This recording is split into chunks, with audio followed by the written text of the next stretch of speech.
Hi, Bob Paskins here, sales consultant and creator of the Growth Matrix, where we look to elevate salespeople and sales processes to achieve desired growth.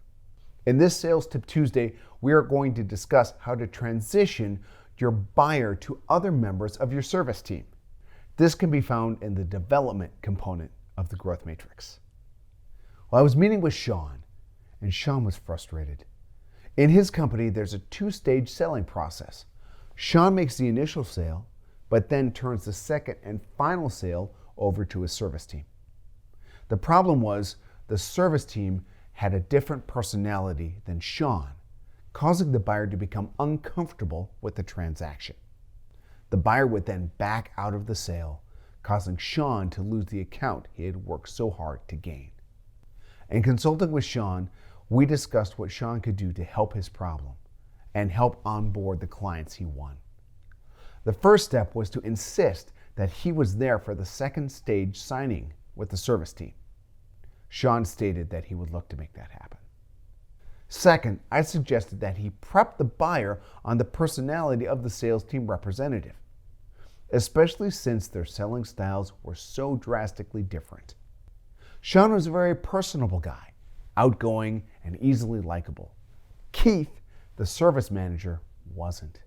He was brilliant in his trade, but he was also a bit socially awkward, disheveled, clumsy, and come off as a bit of a know-it-all. I suggested at the sales meeting with the buyer that Sean paint the picture of Keith and explain what to expect from him. Sean did this, describing Keith as fitting the stereotype of a nerdy math teacher from the movies. That Keith would probably come into the meeting with messy hair and a pocket protector where he kept his pens and glasses. Keith would ask a number of questions, some seeming obvious about the business. And in fact, Keith might actually spill something or knock something over during the meeting. However, Keith was also brilliant and knew his stuff. He would be a great asset and look to steer the company out of trouble. Well, Sean did both of those two things. He attended the second meeting with Keith, and he also painted the picture ahead of time of what to expect so the buyer would be comfortable in meeting Keith. Two things happened. Sure enough, Keith did come in with messy hair, and he actually spilled a cup of water on the desk during the meeting. But the buyer, having been prepped by Sean, smiled throughout. He took Keith's advice and signed on to become a customer. So here's the sales tip.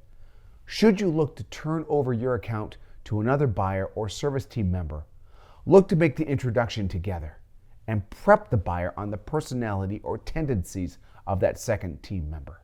You will find that the transition will go much smoother and you will retain more business. If you or your company would like more information on this or would like a free 30-minute consultation with me, feel free to reach out through my website at bobpaskins.com. Thanks for watching.